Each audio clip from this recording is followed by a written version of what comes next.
Medina Sharma পেজে like comment नबी सारी दुनिया का है वो दुलारा নগরী ছিল পাহাড়ি ঘেরা দেশ।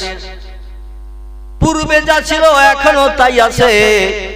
কোন চাষবাসের জায়গা জমি সেখানে নাই, শুধু পাহাড় আর পাহাড়।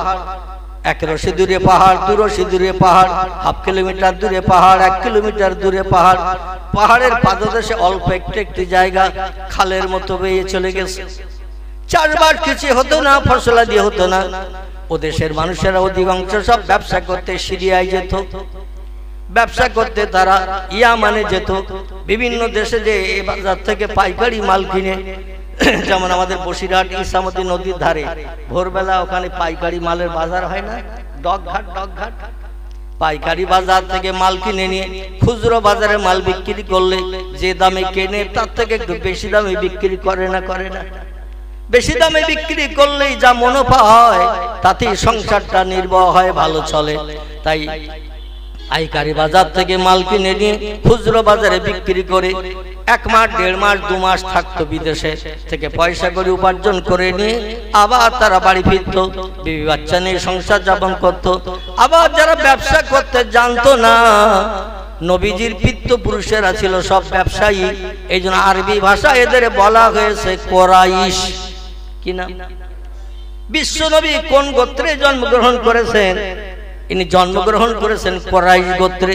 কোরাইশ শব্দটা হলো আরবি ভাষা, এর বাংলা অর্থ হলো ব্যবসায়ী, ইংরেজিতে বলা হয় বিজনেসম্যান।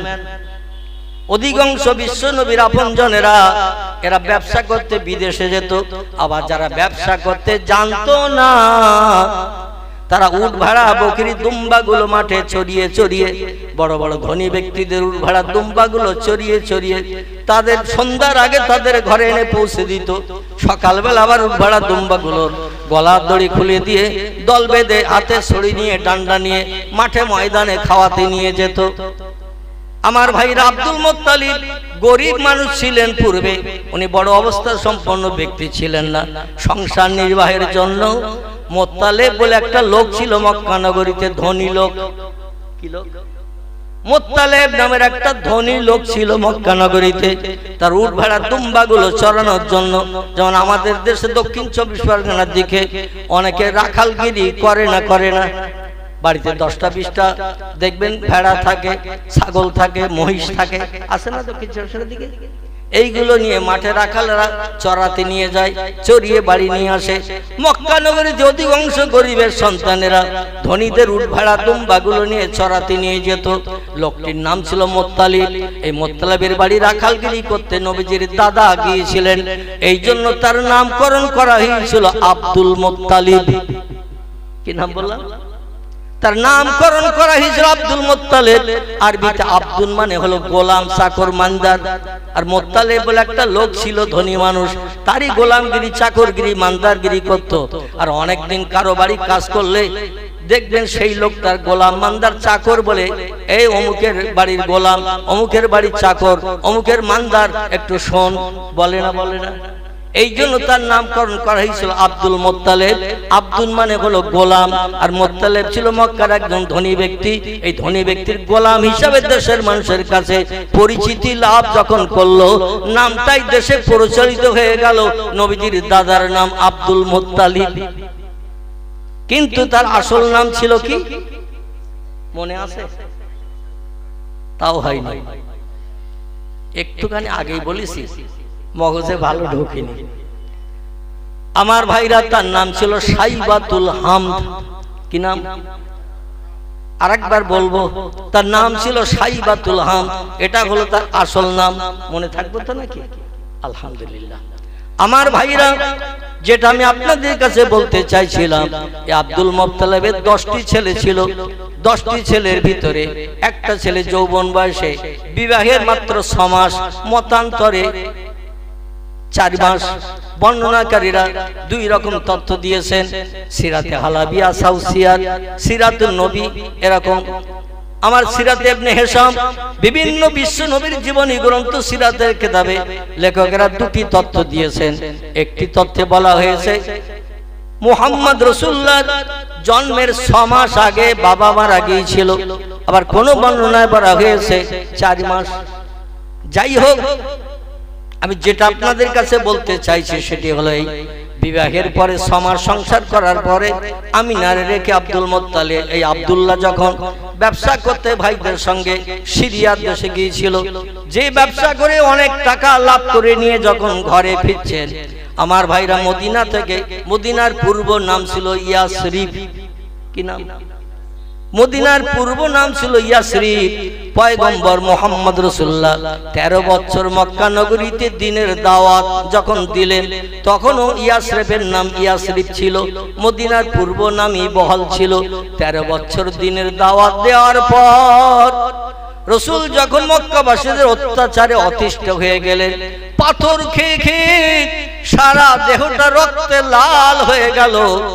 বিশ্ব নবীর গায়ে বসন্তের দাগের মতো যখন পাথর খেয়ে খেয়ে ঘাগুলো সেরে গেল, বসন্তের দাগের মতো দাগ হয়ে গেল। আমাদের দেশে মাঝে মধ্যে কিছু আগে, এখান থেকে 2 বছর আগে বা 20 বছর আগে দেখবেন ফাল্গুন চৈত্র মাস আসলে বসন্ত রোগ হতো না? এখন একটু কম হয়ে গেছে, কিন্তু আগে ফাল্গুন চৈত্র মাস আসলেই কিন্তু বসন্ত রোগ দেখা দিত। আরে বসন্ত রোগ যদি সারা দেহে ওই রস নিয়ে, মানে মোটা মোটা ফুসকুড়ি গলে যাওয়ার পরে দগদগে ঘা হয় না? হয় না? ঘাগুলো সেরে যাওয়ার পরে একটা দাগ থাকে না? থাকে না? অনেকে বলে দাগ নুকিয়ে যাবে পরে ডাবের পানি দিয়ে গোসল করা। এ বলে না? বলে না? ডাবের পানি দিয়ে গোসল করা। পয়গম্বরের গায়ে বসন্ত রোগ হয় নাই, কোন শ্বাসের রোগ হয় নাই। আল্লাহ পাক পয়গম্বরকে সারা জীবনে একটা রোগ দিয়েছিলেন, সেটা হলো মৃত্যু রোগ। কি রোগ? মৃত্যু রোগ। মৃত্যু রোগে আক্রান্ত হয়ে পয়গম্বর মুহাম্মদ রাসূলুল্লাহ সফর মাসের 27 তারিখ থেকে নিয়ে রবিউল আউয়াল মাসের 12 তারিখ, কদিন হয়? সফর মাসের 27 থেকে নিয়ে রবিউল আউয়াল মাসের 12 তারিখ গুনলে কদিন হয়? 12 আর ওদিকে 3, 27 আর 3 30। আরবিতে কিন্তু মাস 31 হয় না, 31 হয় না। আরবি মাস 29 হয় আর 30 হয়। খোদার কসম, কিয়ামত পর্যন্ত আরবি মাস 31 কোনদিন হবে না। আর আমাদের দেশে ইংরেজি মাস ফেব্রুয়ারি দেখবেন মাঝে মাঝে 28 হয়, হয় না? 28 হয়। আরবি মাস 28 জীবনে হবে না, 31 হবে না। কারণ চাঁদ উঠলেই নতুন মাস শুরু, চাঁদ যতদিন আবার না উঠবে ওই মাস চলবে। তবে চাঁদ উঠতে 29 কিংবা 30 দিন সময় লাগে। এই জন্য 27 তারিখ থেকে 30 কতদিন হচ্ছে? আল্লাহু আকবার। আমার ওয়াজ করা মাথায় উঠে যাবে। 27 থেকে 30 কত হলো? এটা 27 ধরবেন না? একটু ভালো করে মগজ ঘোলাতে হবে। 27 তারিখ ধরতে হবে, 27 থেকে 30, তাহলে কদিন হলো? 4 দিন। আর ওদিকে রবিউল আউয়ালের 12, তাহলে কত হলো? এই 16। এই 16 দিনের মতো পয়গম্বর অসুস্থ হয়েছিলেন, মাঝে মাঝে বেহুশ হয়ে যাচ্ছিলেন, চোখ দুটো লাল টকটকে হয়ে গিয়েছিল, পয়গম্বরের কপালগুলো ঘেমে ঘেমে ঝরে ঝরে পড়তো। মায়েশাতুল হুমায়রা বলছেন, আল্লাহে লা শাক্কা ফিহে, আমি সেই খোদার কসম খেয়ে বলছি, আমার পয়গম্বর মৃত্যু যন্ত্রণায় আমার উরুর উপরে মাথা দিয়ে শুয়ে রয়েছে। জোরে বলুন সুবহান। নবীজির স্ত্রী ছিল সে সময় 9 জন। কজন? আচ্ছা, অসুবিধা হচ্ছে না তো? নবীজির স্ত্রী ছিল সে সময় 9 জন। পয়গম্বরের জীবনের উপরে আর কোন ওয়াজ কি উত্তম আছে? কথা বলেন। পয়গম্বরের জীবন ইতিহাসের উপরে আর কোন ওয়াজ কি উত্তম ভালো আছে? যার চরিত্র ছিল সাদা কাপড়, সারা জীবনে 63 বছরে একটাবার মিথ্যা কথা যিনি বলেননি, কারো মালে না বলে জীবনে কোনোদিন হাত দেননি, কারো অর্থ জীবনে কোনোদিন তিনি আত্মসাৎ করেননি, গরিবের হক কোনোদিন ফাঁকি দিয়ে খাননি, কারো জায়গা জমি ব্রেন মগজ ধলাই করে যুক্তি বুদ্ধি দিয়ে তিনি লিখেও নেননি, কারো সঙ্গে রাস্তাঘাটে পথে অশান্তি করেননি, জীবনে কোনোদিন কাউকে তিনি গালিও দেননি। যারা মেরেছে পয়গম্বরকে, চওড়াঘাত করেছে, চাবুক দিয়ে মেরেছে, আল্লাহর পয়গম্বর তাদের হাত ধরে বলেছে, ভাই তোমারই হাত দিয়ে আমার গালে চড় মারার কারণে তোমার হাতে যদি কোনো ব্যথা লেগে থাকে আমি পয়গম্বর, আমারে ক্ষমা করে দাও। জোরে বলুন একটু সুবহানাল্লাহ। এই জন্য আল্লাহ বলছেন ওমা আরসালনাকা ইল্লা রাহমাতাল লিল আলামিন। চিল্লায়ে বলুন আল্লাহু আকবার। এ হাবিব, আপনাকে কি দুঃখীর দুঃখ মোচনের জন্য, অভাবীর অভাব দূর করার জন্য, ক্ষুধার্তের ক্ষুধা নিবৃত্তির জন্য, ক্রন্দনরত ব্যক্তির চোখের পানি মোচনের জন্য, আপনাকে কি শান্তির প্রতীক, দয়ার সাগর, করুণার আধার করে আমি আল্লাহ পাঠাই নাই? আল্লাহ বলছেন নাম, হা হা হা। দুঃখীর দুঃখ মোচন করবেন আপনি, অভাবীর অভাব দূর করবেন আপনি, ক্ষুধার্ত ব্যক্তিকে 7 দিন মতান্তরে 8 দিন না খেয়ে পেটে পাথর বেঁধে রেখে একদিনের ক্ষুধার্তকে ক্ষুধা নিবারণের জন্য খাবার খাওয়াবেন আপনি। এই লোকটির জীবন ইতিহাসের আলোচনা শুনলে আমাদের চরিত্র পরিবর্তন হবে না? হবে না? তাহলে এই লোকটির জীবন ইতিহাসের আলোচনা সব থেকে উত্তম না অনুত্তম? সব থেকে উত্তম। তাহলে একাগ্র চিত্রে পয়গম্বরের জীবন ইতিহাসের কিছু তথ্য এখানে না দিলে আমি বক্তৃতার মূল জায়গায় আপনাদের নিয়ে যেতে পারছি না। এজন্য একটু তথ্য দিই, একটু প্রাণ ভরে উচ্চারণে দরুদ শরীফ পড়ে নেন তো দেখি। আল্লাহুম্মা সাল্লি আলা মাওলানা وعلى آله مولانا। ইউসুফকে দেখে জুলাইখা পাগল, ইউসুফকে দেখে জুলাইখা পাগল, রাসূলকে দেখে খাদিজা সেই আশেকে মুসলিম পাগল, দরুদ পড়ো মুস্তাফা। আল্লাহুম্মা সাল্লি আলা মাওলানা ওয়ালা আলে সাইয়্যিদিনা।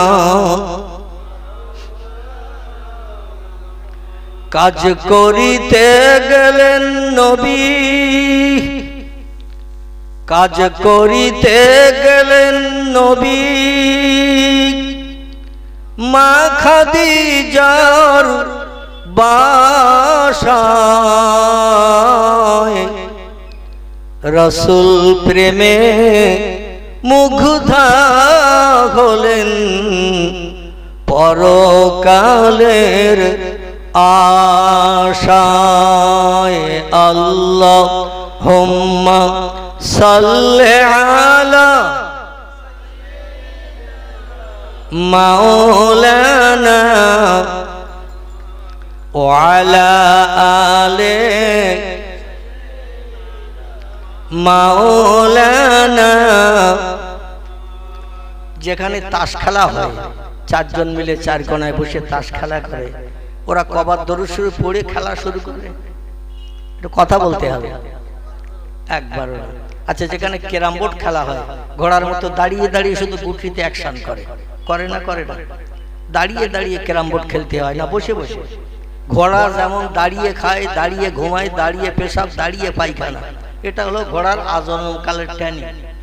ওরা ঘুমোয় তাও দাঁড়িয়ে দাঁড়িয়ে, ওরা পেশাব করে দাঁড়িয়ে, পায়খানা করে দাঁড়িয়ে, খায় দাঁড়িয়ে।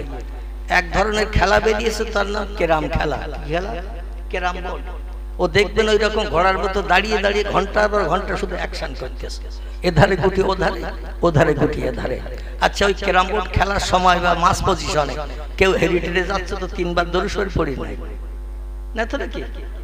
আচ্ছা, ফুটবল খেলা হয়, যেখানে খেলোয়াড়রা খেলা করে 11 জন করে 22 জন কিংবা 9 জন করে 18 জন, আর দর্শক চতুর্দিকে দাঁড়িয়ে থাকে।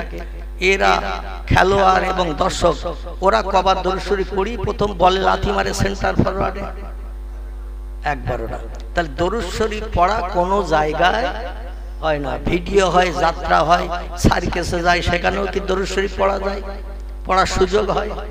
কোনো খেলোয়াড় কি বলে বা সার্কাসে যারা খেলা দেখায় যে আপনার 3 বার দরুদ শরীফ পড়ে নেন তারপর আমি বার খেলা দেখাবো? বলে? বলে না। তাহলে দরুদ শরীফ পড়ার জায়গা কোন জায়গা? আলহামদুলিল্লাহ, দরুদ শরীফ পড়ার জায়গা হলো এই বেহেশতের বাগান। এটা হলো আল্লাহর তরফ থেকে বেহেশতের বাগান বানানো হয়েছে। আর একটা জায়গায় দরুদ শরীফ পড়ার জায়গা, সেটা হলো মসজিদ। কি নাম? মসজিদ। নামাজ শুরু হতে দেরি, কিংবা নামাজ হয়ে গেছে, মুসল্লিরা চলে গেছে, অনেক আল্লাহওয়ালা মানুষ, কালকের বাঁচবো কিনা সিওরিটি নাই। এজন্য পয়গম্বর মুহাম্মদ রাসূলুল্লাহর মহব্বতে 2 বার, 10 বার, 20 বার, 50, 100 বার মসজিদে বসে বসে দরুদ শরীফ পড়ে না? পড়ে না? আমাদের ভারতবর্ষের একটি অঙ্গরাজ্য, নাম হলো তার পাঞ্জাব। কি নাম বললাম? পাঞ্জাব। পাঞ্জাব এই ভারতবর্ষের উত্তর সাইডে পাঞ্জাব বলে একটি রাজ্য আছে। এই রাজ্যের জনসংখ্যায় সব থেকে বেশি বাস করে যারা, তারা হলো শিখ ধর্মাবলম্বী। কি নাম বললাম? শিখ ধর্মাবলম্বী। এই শিখ ধর্মাবলম্বীদের পাঞ্জাবি বলা হয়। কি বলা হয়? পাঞ্জাবি বলা হয়। প্রত্যেকটি ধর্মাবলম্বীদের একজন করে ধর্মীয় নেতা আছে না নাই? কথা বলেন। হিন্দু ভাইদের একজন ধর্মীয় নেতা আছে, নাম তার রামকৃষ্ণ পরমহংসদেব। বৌদ্ধদের একজন ধর্মাবলম্বী আছে, নাম তার গৌতম বুদ্ধ। ইহুদিদের একজন ধর্ম নেতা আছে, ধর্মীয় নেতা, তার নাম মোজেস। খ্রিস্টানদের একজন ধর্মীয় নেতা আছে, তার নাম যিশু বা ঈসা। আছে না নাই? আমার ভাইরা, বৌদ্ধদের একজন ধর্মীয় নেতা আছে, নাম তার গৌতম বুদ্ধ। পাঞ্জাবিদের একজন ধর্মীয় নেতা আছে, তার নাম হলো গুরু নানক। কি নাম বললাম? গুরু নানক। তিনি একটি তথ্য দিয়েছেন ইতিহাসে। আমি তথ্যটি আপনাদের কাছে একটু প্রকাশ না করলে আমার বক্তৃতা যেন কিছুটা অক্ষত রয়ে যাচ্ছে। আজকে দরুদ শরীফের মহব্বত, প্রেম, ভালোবাসা পয়গম্বরের জন্য আমরা কতটুকু করি। আর গুরু নানকের মতো বিধর্মী ধর্মীয় নেতা গুরু নানক, তিনি একটি তথ্য দিয়েছেন ইতিহাসে, কিয়ামত পর্যন্ত তার তথ্যটি মুছবে না। জোরে বলুন একটু সুবহানাল্লাহ। বইটির নাম হলো অমুসলিম মনীষীদের দৃষ্টিতে, অমুসলিম মনীষীদের চোখে হযরত মুহাম্মদ রাসূলুল্লাহ। লেখকের নাম ডক্টর আফাজুল্লাহ এবং তার কন্যার নাম হলো রোমেনা আফাজ। দুইজন মিলে এই বইটি লিখেছেন। বইটা বাজার থেকে খরিদ করবেন, তথ্যটা পেয়ে যাবেন ইনশাআল্লাহ। গুরু নানক বলছেন, সাধু সমাজকারক ব্রাহ্মণ গাজী পীর ও কুতুবগণ অশেষ উপকার করাইতে পারবেন যদি তারা ইসলামের নবীর প্রতি একটু ভক্তি ভরে দরুদ শরীফ পাঠান। আর একটু জোরে বলা যাবে না? নারায়ে তাকবীর। গুরু নানক বলছেন, সাধু সমাজকারক ব্রাহ্মণ গাজী পীর ও কুতুবগণ অশেষ উপকার করাইতে পারবেন যদি তারা ইসলামের নবীর প্রতি একটু ভক্তি ভরে দরুদ শরীফ পাঠান। গুরু নানক বলে নাই সময় সুযোগ হাতে পেলে রামকৃষ্ণ পরমহংসদেবের নামের জপ জিকির করিও, সময় সুযোগ হাতে পেলে এমন করে গৌতম বুদ্ধের নামের প্রশংসা করিও, সময় সুযোগ হাতে পেলে যীশু খ্রিস্টের নামের তসবিহ পড়িও। এ কথা গুরু নানক বলেন নাই। তিনি বলছেন, সময় সুযোগ যদি একটু হাতে পাও, রাজনীতির গল্প নয়, অন্য কোনো বই পুস্তকের গল্প নয়, সংসার যাপনের গল্প নয়, সময় যদি একটু হাতে পাও, ইসলামের নবী মুহাম্মদ রাসূলুল্লাহর মহব্বতে একটু বেশি বেশি করে দরুদ শরীফ পড়ে নাও। আল্লাহ কোরআন পাকের 22 পারা সূরা আহজাবের ভিতরে তথ্য কোট করে দিচ্ছেন, ও মানুষ, তোমাদের এই জন্য গুরু নানক দরুদ শরীফ পড়ার কথা বলেছে। আমার কোরআন ফলো করে, আমার কোরআনের তথ্য জেনে আল্লাহ বলছেন, ইন্নাল্লাহ, নিশ্চয় আমি আল্লাহ পাক, ও মালায়েকাতাহু, আমি আল্লাহ শুধু একা নই, আমার ফেরেশতা মণ্ডলীরা যারা খায় না, ঘুমায় না, পেশাব করে না, পায়খানা করে না, বিবি বাচ্চা নিয়ে কোনো আনন্দ ফুর্তি করে না, ব্যবসা করে না, চাষবাস করে না, 24 ঘন্টা যারা আমার নামের জপ জিকির করে, তারাও আমার দরুদ শরীফ পড়া দেখে ইউসাল্লুনা আলান নবী, আমার আখির জামানার পয়গম্বর মুহাম্মদ রাসূলুল্লাহর মহব্বত প্রেম ভালোবাসা রক্ষার্থে যারে না বানালে তামাম পৃথিবীর কিছুই বানাতাম না। লাউলামা খলাকতুল আফলাক, আমি কোনো কিছুই বানাতাম না, জান্নাত বানাতাম না, জাহান্নাম বানাতাম না, ফেরেশতা বানাতাম না, জান্নাতের হুরগেলেমান কিছুই বানাতাম না, কোনো সৃষ্টি আমি বানাতাম না আমার পয়গম্বরকে যদি সৃষ্টির পূর্বে না বানাতাম। জোরে বলুন একটু সুবহানাল্লাহ। সেই মুহাম্মদ রাসূলুল্লাহর সর্বপ্রথম সৃষ্টির পূর্বে বানানোর কারণে আমি তার এত ভালোবাসি, এত মহব্বত করি, এত ভক্তি আমি তারে করি। ইউসাল্লুনা আলান নবী, আমি আল্লাহ পাক সেই নবীর মহব্বতে দৈনন্দিন দরুদ শরীফ পাঠ করি। আচ্ছা, আল্লাহর কি নবীজির শাফাত নিয়ে জান্নাতে যাওয়ার দরকার আছে? আমাদের নবীজির শাফাত ছাড়া জান্নাতে যাওয়ার লাইন আছে? বিশ্ব নবী যদি আমাদের মতো গুনাহগার উম্মতের একটু চিন্তা না করে, আমরা কেউ নিজের আমলের দ্বারা জান্নাতে যেতে পারবো? একটা লোককে হাত তুলে দেখাতে পারবেন হুজুর নামাজ কালাম রোজা জিকির আজকার দান সাদকা খয়রাত এত আমি করেছি যার কারণে ইনশাআল্লাহ আমি জান্নাতে যাব? একটা লোক বলতে পারবে? যদি বলতে পারে তো আমি আমার বাকি জিন্দেগি আল্লাহ যে কদিন হায়াতে রেখেছে ওই কদিন আমি আর জলসা টলসায় না যেয়ে ওই কদিন ঘর বাড়িতে না থেকে যে লোকটা হাত তুলে দেখাবে তার পা দুটো জড়িয়ে আমার মরণের দিন পর্যন্ত আমি চুপ করে বসে থাকবো। তুমি যখন জান্নাতে যাবো ভাই হাত তুলে সার্টিফিকেট দেছো, তা আমার যেন ফেলে যেও না, আমার একটু সঙ্গে করে নিয়ে যেও, পা জড়িয়ে থাকবো। আছে কেউ হাত তুলে দেখানোর মতো যে আমার আমল কালামের দ্বারা আমার সৎ কাজ ভালো কাজের দ্বারা ইনশাআল্লাহ আমি জান্নাতে যাব? বলতে পারবো কেউ? আল্লাহ যদি বলে বান্দা ভালো কাজ যা করেছিস, লোক দেখানো করেছিস, লোক তোরে ভালো বলবে, আল্লাহওয়ালা বলবে, লোক তোর নামে সুনাম করবে, এই জন্য তো তুই ভালো কাজ করেছিস, আসলে আমাদের খুশি করার জন্য করিস। এটা ঠিক না ভুল? অধিকাংশ মানুষ দেখবেন পৃথিবীতে মাথায় টুপি দেয়, মুখে দাড়ি রাখে, লম্বা জামা গায়ে দেয়, রাস্তাঘাটে চলে, মানুষ দিকে বলে লোকটা খুব আল্লাহওয়ালা, মিথ্যে কথা বলে না, চুরি করে না, কারো মালে না বলে হাত দেয় না, ফেরেবাজি করে না, গালিগালাজ করে না। ও যখন রাস্তা দিয়ে যায় আশেপাশে লোক দেখলে তার নামে সুনাম করলে ওর কলিজাটা অন্তত 33,000 ভোল্টেজের মতো গরম হয় না? হয় না? হয় না? হয়, গরম হয়। আমার ভাইর এই জন্য আল্লাহ পাক যদি আমাদের আমলগুলো কবুল না করেন অবশ্যই আমরা চির জাহান্নামী হয়ে যাব। এতে কোনো সন্দেহ আছে নাকি? এতে কোনো সন্দেহ নাই।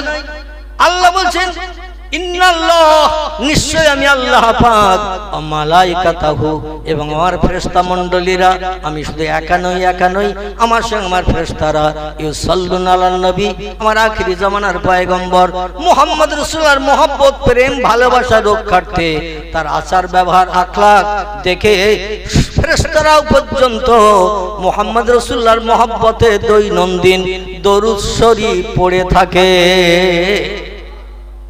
ইয়া আইয়ুহাল্লাযীনা আমানু, আল্লাহ ওই সেন্টেন্সের শেষ অংকে বলছেন, ও দুনিয়ার ইমানদার মুমিন মুমিনা নরনারী, আমারে না দেখে যারা বিশ্বাস করেছো, আমার পয়গম্বরের জীবন আদর্শ তোমরা যারা ভালোবেসে বাস্তব জীবনে রূপদান করে চলার চিন্তা ভাবনা নিয়েছো, আমি তাদের ডেকে বলছি সাল্লু আলাইহি, আমি এবং আমার ফেরেশতারা যে নবীর মহব্বতে দৈনন্দিন দরুদ শরীফ পাঠ করি, সাল্লু আলাইহি, তোমরাও সেই নবীর মহব্বতে দৈনন্দিন দরুদ শরীফ পাঠ করো।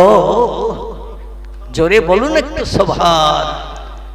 আচ্ছা, আল্লাহ বলছেন আমি পাঠ করি, আমার ফেরেশতারা করে, ইমানদার মুমিন তোমরা যদি জান্নাতি হতে চাও, জাহান্নাম হারাম বানাতে চাও, তাহলে সেই নবীর মহব্বতে তোমরাও দরুদ শরীফ পড়ো এবং সাল্লিমু তাসলিমা, যেমন আমি আমার ফেরেশতারা পাঠ করি।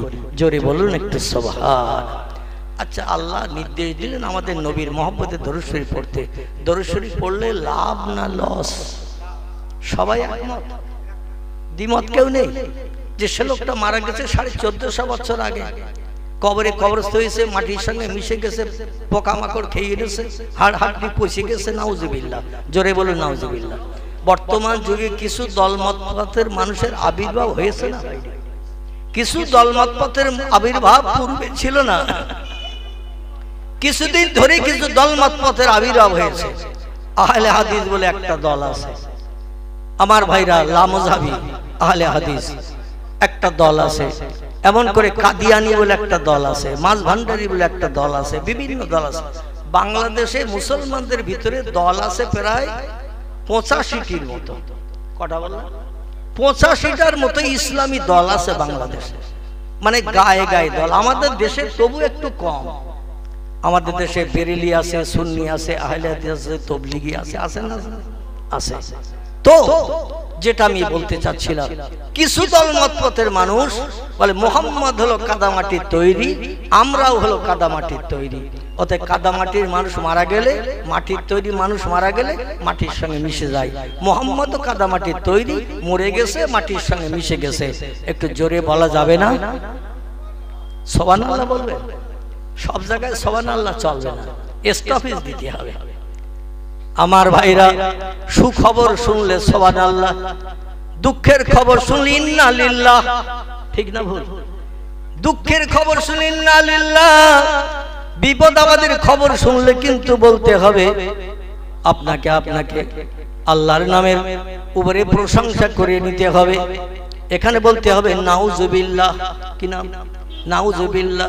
পয়গম্বর মুহাম্মদ রাসূলুল্লাহ মরে যাওয়ার পরে 1450 বছর আগে রবিউল আউয়াল মাসের 12 তারিখ হিজরির 10 সালে তিনি দুনিয়া থেকে ইন্তেকাল করলেন। আজ পর্যন্ত দেখতে দেখতে 1450 বছর হয়ে গেছে। মুহাম্মদ রাসূলুল্লাহ কবরে ভালো আছে না পচে গলে গেছে? আল্লাহর নবী বলছেন, ইন্নাল্লাহা হাররামা আন তাকুলা আলাল আরদে আসজাদাল আমবিয়ায়ে ফানাবিয়াল্লাহি হাইয়ুন ইয়ারযাকু। একটু গলা ছেড়ে উচ্চ রবে বলুন আল্লাহু আকবার। আরো জোরে বলুন আল্লাহু আকবার। নবীর কথা সত্য না মিথ্যা? নবীর কথা যদি সত্য হয় তাহলে কোরআনের কথা তো সব মিথ্যা, ওটাও সত্য। আল্লাহু আকবার। কোরআনের কথা সত্য, নবীর জবানিও সত্য। বিশ্ব নবীর জবানি লেখকেরা কিতাবের ভিতরে লিপিবদ্ধ করেছেন কম বেশি 3.5 লক্ষের মতো। কতটা বললাম? 3.5 লক্ষের মতো নবীজির জবানি লেখকেরা কিতাবে লিপিবদ্ধ করে দিয়েছেন। আগের যুগের মানুষ শুনতো আর মেমোরিতে জমা করত, মুখস্থ করত। পরবর্তীতে মানুষের মেমোরি ল্যাপস হয়ে যাওয়ার ভয়ে, মানুষের ব্রেন বুদ্ধি হ্রাস হয়ে যাওয়ার ভয়ে কিতাবে লিপিবদ্ধ করে দিয়েছেন। কারো বা নাম বুখারী, কারো বা নাম মুসলিম, কারো বা নাম তিরমিজি, কারো বা নাম আবু দাউদ, কারো বা নাম ইবনে মাজাহ, কারো বা নাম নাসাই, কারো বা নাম দারমি, কারো বা নাম দারকুতনি, কারো বা নাম বাইহাকি, কারো বা নাম তিবরানি, কারো বা নাম কুরতুবি, কারো বা নাম মুয়াত্তা মালিক, কারো বা নাম মিশকাতুল মাসাবি, কারো বা নাম ইবনে হাব্বান, কারো বা নাম আল হাকিম, কারো বা নাম মুস্তাদরাক, কারো বা নাম তারগিব। এভাবে বিভিন্ন হাদিসের কিতাবের ভিতরে আল্লাহর পাক আপনাদের কাছে বললাম, যেটা দেখবেন আল্লাহর পাক বাণী কোরআনের উপরের কভারের পৃষ্ঠায় গোল চক্করের ভিতরে লেখা থাকে। কোথায় লেখা থাকে? কোরআনের উপরের পৃষ্ঠায় একটা গোল চক্কর আঁকা থাকে, গোল। এই চক্রের ভিতরে নাম লেখা থাকে 3টি। কটি বললাম? 3টি নাম লেখা থাকে। একটি নাম লেখা থাকে কোরআন মজিদ, একটি নাম লেখা থাকে কোরআন শরীফ, একটি নাম লেখা থাকে ফুরকানুল হামিদ। কি নাম বললাম শেষে? ফুরকানুল হামিদ। এছাড়া আরো বহু নাম আছে, তবে যারা কোরআন প্রেসে ছাপায় এই 3টি নামই বেশি বেশি কোরআন পাকের উপরে লিপিবদ্ধ করে দেয়। কোরআন শরীফের বাংলা অর্থটা আমি আপনাদের কাছে বলি, তাহলে কোরআনের আয়াত বললে আপনাদের শুনতে বুঝতে সুবিধা হবে। আল্লাহ পাক রব্বুল আলামিন আরবি ভাষায় কোরআন শরীফ নাজিল করেছেন। কোরআনের 12 পারা সূরাটির নাম হলো সূরাতুল ইউসুফ। কি নাম বললাম? সূরাটির নাম হলো সূরাতুল ইউসুফ। পয়গম্বর ইউসুফ নবীর জীবনী এই সূরা ইউসুফের ভিতরে আল্লাহ লম্বা কোট করেছেন। আমার ভাইরা, যত পয়গম্বরের জীবনী, যত ওলিদের জীবনী আল্লাহ কোরআনে কোট করেছেন, সমস্ত পয়গম্বর, সমস্ত ওলিদের জীবনীর ভিতরে আল্লাহ পাক রব্বুল আলামিন ইউসুফ নবীর জীবনী সব থেকে লম্বা করে কোট করেছেন। জোরে বলুন একটু সুবহানাল্লাহ। এই সূরা ইউসুফের ভিতরে আল্লাহ বলছেন বিসমিল্লাহির রহমানির রহিম ইন্না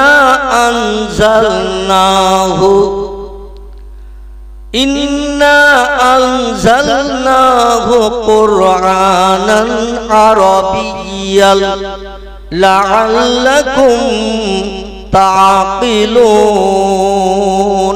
জোরে বলুন একটু আল্লাহু আকবার। আচ্ছা, কোরআন শরীফ মিথ্যা তাই আপনারা জোরে বলছেন না নাকি? কোরআন মিথ্যা তাই? কোরআনের শুরুতে ইন্ট্রোডাকশন, সূচনা, ভূমিকাতেই প্রথমেই আল্লাহ জানিয়েছেন যালিকাল কিতাবু লা রাইবা ফি। জোরে বলুন একটু আল্লাহু আকবার। যত লেখক বই লিখেছে, বই লেখার আগে দেখবেন ইন্ট্রোডাকশন, সূচনা, ভূমিকা দিয়েছেন, লেখকের মতামত প্রকাশ করে তারপরে বই লেখা শুরু করেছেন। লেখক তার মতামতের ভিতরে লিখেছেন আমার এই বই পড়ে কোনো পাঠকের যদি উপকার হয় তাহলে আমার শ্রম সার্থক হলো, লেখাটা সার্থক হলো।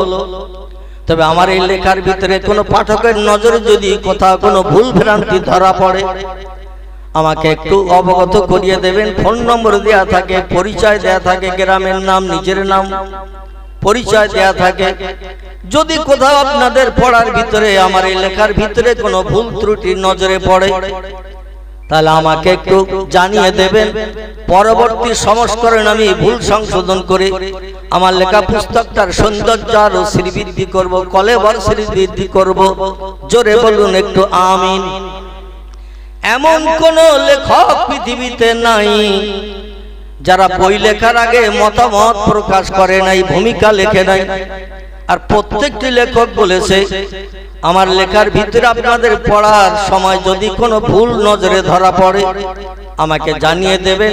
এই সংস্করণে তো বেশ কিছু বই লিখেছি, পরের সংস্করণ যখন আবার শুরু হবে, বই যখন আমার হাত থেকে ফুরিয়ে যাবে, আবার নতুন সংস্করণ করব এই বইয়ের, তখন এই ভুল সংশোধন করে বইয়ের কলেবর শ্রীবৃদ্ধি করব, সৌন্দর্য শ্রীবৃদ্ধি করব, যাতে বইয়ের ভিতরে কোনো ভুল ত্রুটি কারো নজরে ধরা না পড়ে। আচ্ছা, আল্লাহ কি তার কিতাব ফি কিতাবিম মাকনুন লা ইয়ামাসসুহু ইল্লাল মুতাহহারুন তানজিলুম মির রাব্বিল আলামিন। চিল্লায়ে বলুন একটু আল্লাহু আকবার। আর একটু জোরে বলুন আল্লাহু আকবার। সূরাটির নাম হলো সূরাতুল ওয়াকিয়া। কি নাম বললাম? সূরাতুল ওয়াকিয়া। আল্লাহ বলছেন ও পৃথিবীর মানুষ, আমার লেখা বইয়ে ভুল থাকা তো দূরে থাক, যালিকাল কিতাবু লা রাইবা ফি, এই বইয়ের ভিতরে শুরু থেকে নিয়ে শেষ পর্যন্ত যা কিছু লিপিবদ্ধ করা হয়েছে, যত তথ্য পরিবেশন করা হয়েছে, যত নবী আম্বিয়া ওলিয়া উলিয়াদের জীবনী কোট করা হয়েছে, তোমাদের জীবন আদর্শ গঠনের জন্য যত আইন কানুন, হক এবং না হক, সত্য এবং মিথ্যা, ভালো এবং মন্দ, যা কিছু লিপিবদ্ধ করা হয়েছে, লা রাইবা ফি, কোন তত্ত্বের ভিতরে শস্য দানা পরিমাণ শকসভা সন্দেহ পর্যন্ত নাই। একটু জোরে বলা যাবে না সুবহানাল্লাহ? ভুল তো দূরে থাক, ভুল তো দূরে থাক, আমার লেখা কিতাবের ভিতরে কোনো সন্দেহ পর্যন্ত নাই। যা কিছু লিপিবদ্ধ করা আছে 114টি চ্যাপ্টার, সূরা, 6666টি সেন্টেন্স, বাক্য, আয়াত, 3,44,740টি হরফ, বর্ণমালা, অক্ষর। কেউ বলেছেন কিছু বেশি, কেউ বলেছেন কিছু কম। অক্ষর নিয়ে একটু মতভেদ হয়েছে, তবে আয়াত নিয়ে, সূরা নিয়ে কোনো মতভেদ হয়নি, রুকু নিয়ে কোনো মতভেদ হয়নি। জোরে বলুন একটু সুবহানাল্লাহ। আল্লাহ বলছেন ভুল থাকা তো দূরে থাক, যা কিছু তথ্য দেয়া হয়েছে ইট ইজ ট্রু ফ্যাক্ট, সব কথাগুলো চির সত্য। অতীতে ছিল সত্য, বর্তমানেও আছে সত্য, ভবিষ্যতেও থাকবে না মিথ্যা।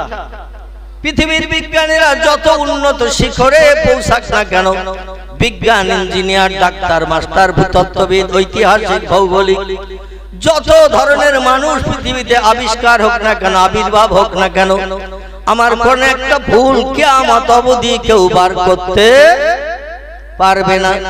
আল্লাহ বলছেন তবে কোরআন আমি বাংলা ভাষায় নাজিল করি নাই, ইংরেজি ভাষায় নাজিল করি নাই, উর্দু ভাষায় নাজিল করি নাই, ফার্সি ভাষায় নাজিল করি নাই। কারণ যার কাছে কোরআন পাঠিয়েছি তার ভাষাটা কি ছিল একটু বলেন? তার ভাষা আলহামদুলিল্লাহ। আপনারা একটু কথা এমন বলবেন যাতে আমার অন্তর কান পর্যন্ত আসে। আমি একটু কালা মতন আছি, বুঝতে পেরেছেন? এই জন্য আপনাদের কথাটা যাতে আমার কান পর্যন্ত আসে, তাহলে আমার তথ্য দিতে সুবিধা হবে। কি রাজি আছেন তো নাকি? কারণ রাত যত বাড়বে ঘুম ঢুল ভাব তত লাগবে। এই জন্য কণ্ঠের আওয়াজ যখন কানে ঢুকবে তখন যেন নেতাজি পেঁয়াজি না হয়, জ্যোতিবোস তক্তবোস না হয়। ঘুম ঢুলু ভাব লাগলে বক্তা বলবে নেতাজি, শ্রোতা শুনবে পেঁয়াজি। বক্তা বলবে জ্যোতিবোস, শ্রোতা শুনবে তক্তবোস। বাড়ি দিয়ে আবার দুশ্চিন্তায় পড়বে। ঠিক বললাম না ভুল বললাম? আর মগজ যদি ঠিক থাকে, ঘুম ঢুলু ভাব না লাগে, তাহলে নেতাজি নেতাজি শুনবে, জ্যোতিবোস জ্যোতিবোসই শুনবে, তক্তবোসরা শুনবে না। এই জন্য একটু কথার আওয়াজ দেবেন। আমার ভাইরা, আমাদের পয়গম্বরের মাতৃভাষা কি ছিল? আলহামদুলিল্লাহ, পয়গম্বরের মাতৃভাষা ছিল আরবি। বর্তমান পৃথিবীতে আরবি ভাষাটা ইন্টারন্যাশনাল ভাষা হিসাবে বিবেচিত হয়েছে। চিল্লায়ে বলুন একটু সুবহানাল্লাহ। আল্লাহ বলেন আমার পয়গম্বরের মাতৃভাষা ছিল আরবি। এই জন্য কোরআন আমি উর্দুতে নাজিল করি নাই, ফার্সিতে নাজিল করি নাই, হিন্দিতে নাজিল করি নাই, বাংলায় নাজিল করি নাই। অন্য কোন ভাষায় আমি কোরআন পলি, গুজরাটি, মারাঠি, কোল, ভিল, নাগা, খাসা, মুন্ডা, প্রত্যেকটি জাতির ভাষা আলাদা না আলাদা? সব জাতির ভাষা আলাদা। ওরা যখন কোন ভাষায় কথাবার্তা বলে একে অপরে, আমরা শুনলে মনে করব 31 বছরের পাগল হয়ে গেছে। ঠিক কি না? কিচ্ছু তো আমরা বুঝতে পারবো না। আল্লাহ বলেন বিশ্ববাসী, আমার পয়গম্বর মুহাম্মদ রাসূলুল্লাহর ভাষা মাতৃভাষা ছিল আরবি। এইজন্য ইন্না আনজালনাহু কুরআনান আরাবিয়ান। জোরে বলুন আল্লাহু আকবার। আমার পবিত্র লৌহে মাহফুজের সংরক্ষিত মিষ্টি মধুর ভাষা আল্লাহ পৃথিবীতে পয়গম্বরদের মাধ্যম দিয়ে পৃথিবীর মানুষকে মানুষ বানানোর জন্য, সুপথ দেখানোর জন্য, অন্যায়কে পরিত্যাগ করে ন্যায় পথে চলার জন্য, কোনটা হক কোনটা না হক, কোনটা সত্য কোনটা মিথ্যা, কোনটা হালাল কোনটা হারাম, এটা জানানোর জন্য আল্লাহ আসমানি কিতাব পাঠিয়েছেন মোট 104টি। 104টি কিতাব আল্লাহ পৃথিবীতে পাঠিয়েছেন। এই 104টির ভিতরে 100টা হলো সহিফা, চটি কিতাব, অল্প পৃষ্ঠার কিতাব পয়গম্বরদের কাছে পাঠানো হয়েছে। আর 4টি কিতাব হলো বড় বড়। কটা? 4টি কিতাব হলো বড়। একটির নাম তৌরাত, একটির নাম জবুর, একটির নাম ইনজিল, আর একটির নাম আল কোরআন, যেটা আমাদের জন্য আল্লাহ পাক পৃথিবীতে নাজিল করেছেন। এজন্য আমরা সৌভাগ্যবান না দুর্ভাগ্যবান? আমরা হলাম সৌভাগ্যবান। আহারে, কোরআনের একটা অক্ষর যদি কেউ পড়ে কটা নেকি হবে? 10টা। কোরআনের একটা অক্ষর যদি কেউ পড়তে না জানে, ও যদি বসে শোনে, ওর নেকি হবে কটা? ও তো হাফ হওয়ার দরকার, কারণ তো পড়তেছে না, আজ বসে শুনতেছে, ও তো হাফ হওয়ার দরকার। কিন্তু আল্লাহ বলছেন না, আমার কোরআনের এমন মর্যাদা আমি পৃথিবীতে দান করেছি, যে লোকটি পড়বে যতটা সওয়াবের অধিকারী হবে, যে লোকটি কানে শুনবে সে লোকটাও ততটা সওয়াবের অধিকারী হবে। এই জন্য আরবি ভাষার মর্যাদা, হিব্রু ভাষায়, অন্য ভাষায় আল্লাহ পাক অন্য কিতাবগুলো পৃথিবীতে নাজিল করেছিলেন। ইনজিল হিব্রু ভাষায় বর্ণনা করা হয়েছে, অন্যান্য কিতাবগুলো সেই নবীদের আমলে সেই দেশের ভাষায় আল্লাহ পাক পাঠিয়ে দিয়েছেন। কিন্তু পয়গম্বর মুহাম্মদ রাসূলুল্লাহর মাতৃভাষা আরবি ছিল বলে আল্লাহ বললেন, আমি কোরআনকে আমার হাবিব আপনার মাতৃভাষায় আমি পৃথিবীতে পাঠিয়েছি, যাতে লাআল্লাকুম তাআকিলুন। আমার জিবরিল যখন ওহী নিয়ে আমার লাহে মাহফুজের সংরক্ষিত ভাষা নিয়ে যখন আপনার কাছে বর্ণনা করবে, মাতৃভাষায় কোনো কথা বললে বুঝতে কি কোনো অসুবিধা হয়? কথা বলে। আমাদের দেশে বাংলা ভাষাভাষী বাঙালি আমরা, ঠিক কিনা? আচ্ছা, কোন ছেলে জীবন স্কুলে যায়নি? খুব ভালো করে বোঝেন। আমি কিন্তু ওয়াজ এখনো শুরু করতে পারিনি, একটু ট্রাক্টর দিচ্ছি। কি দিচ্ছি? ট্রাক্টর বোঝেন তো নাকি? যদি ঘাস বাগানে দানা ছড়ানো হয়, সারা হবে দানায়? হবে? দানা হবে না। আচ্ছা, ট্রাক্টর দিয়ে যদি জমি চষে নিয়ে ঘাসগুলো সব মেরে নিয়ে ভালো মাটি বার করে নিয়ে এবার দানা ছড়ানো হয়, কোনো দানা মিট যাবে? মিট যাবে না। এই জন্য একটু ট্রাক্টর দিচ্ছি প্রথমে, তারপরে ইনশাল্লাহ দু চার কথা রেখে আমার পরবর্তী বক্তা হুজুর অপেক্ষা করছেন, ওনার হাতে তুলে দেবো স্টেজ। উনি ওনার সুললিত কণ্ঠে আলোচনা রেখে শেষ দোয়া করবেন। সকলে শেষ পর্যন্ত থাকবেন তো নাকি? আচ্ছা, কে কে থাকবেন না একটু হাত তোলেন তো দেখি। শেষ দোয়া পর্যন্ত কে কে থাকবেন না? আলহামদুলিল্লাহ। তাহলে ঘুমাননি কেউ? যদি ঘুম ঢুল ভাব থাকতো দু চারজনের হাত উঠে যেত। ঠিক বললাম না ভুল বললাম? বক্তা হাত তুলতে বললেই কিন্তু দু চারজন তোলে। তবে হিজলের মানুষ আমি দেখছি আল্লাহর অফুরন্ত রহমত, খুব চালাক। মানে কথা শুনে তারপরে অনেকে হাত তোলে, অনেকে কথা বলার আগে হাত তুলে ফেলে, ঠিক কি না? তবে আজকের কেউ হাত তোলেনি, এই জন্য আমি খুব খুশি হলাম। আমার ভাইরা, পয়গম্বর মুহাম্মদ রাসূলুল্লাহ সাল্লাল্লাহু আলাইহি ওয়াসাল্লামের মাতৃভাষা আল্লাহ কোরআন এই জন্য পাঠালেন। আমাদের দেশের কোন একটা ছেলে মনে করেন স্কুলে যায়নি, কলেজে চৌকাট পার হয়নি, বিশ্ববিদ্যালয়ের দরজা পর্যন্ত দেখেনি, এক কথায় মূর্খ, লেখাপড়া কিছুই শেখেনি, লিখতেও জানে না, পড়তেও জানে না, কিন্তু তার মাতৃভাষা হলো বাংলা। বাংলা ভাষায় যদি কোনো গল্প তার কাছে করা হয়, ও ছেলেটা গল্প শুনে বুঝতে পারবে না? পারবে না? পারবে কি না? লেখাপড়া কিছুই জানে না, কলম ধরতে জানে না, বই আলগা করে দিলে বলে। অক্ষরগুলো আগে বড় বড় ছিল, না খেয়ে সব ছোট ছোট হয়ে গেছে। এই জন্য আমি কিছু দেখতেও পাচ্ছি না, পড়তেও পাচ্ছি না, বুঝতেও পাচ্ছি না। আমাদের দেশের বাঙালি ছেলে বা মেয়ে লেখাপড়া না শেখার কারণে কিছুই লেখাপড়া জানে না, কিন্তু বাংলা ভাষায় কোনো গল্প করলে, কোনো তথ্য দিলে তার বুঝতে যেমন অসুবিধা হবে না। আল্লাহ বলেন, হাবিব, মক্কা নগরীতে কোনো স্কুলে আপনি যাননি, কলেজ বিশ্ববিদ্যালয় চৌকাট আপনি পার হননি, তাই বলে দেশের মানুষ আপনার মূর্খ বলবে? কিন্তু না না না, ইন্নামা বুইস্তু মুআল্লিমান। ও হাবিব, শুধু মক্কার মানুষ নয়, বরং পৃথিবীতে 228টির মতো দেশ বর্তমানে বিদ্যমান। কটা বললাম? পৃথিবীতে বর্তমান 228টির মতো দেশ বিদ্যমান। Japan, German, England, Holland, Poland, Italy, Brazil, Thailand, Singapore, Burma, Rangoon, Hindustan, Pakistan, Afghanistan, Iraq, Iran, Kuwait, Jordan, Arab পারস্য, তুরস্ক, Libya, Nigeria, Indonesia, Malaysia, Sri Lanka, Burma, Tajikistan, Kazakhstan, Balochistan, Azerbaijan, Armenia, Saudi Arab, Arab আমিরশাহী, শাম, সিরিয়া, মরক্কো, বুলগেরিয়া, আছে না নাই? এইভাবে 228টি দেশ পৃথিবীতে। আমার আল্লাহ পাক এই পৃথিবীতে এই 228টি দেশে মনুষ্য জাতিকে বসবাস করার সুযোগ দান করে দিয়েছেন। এই 228টি দেশের মানুষ বর্তমান পৃথিবীতে বসবাস করছে।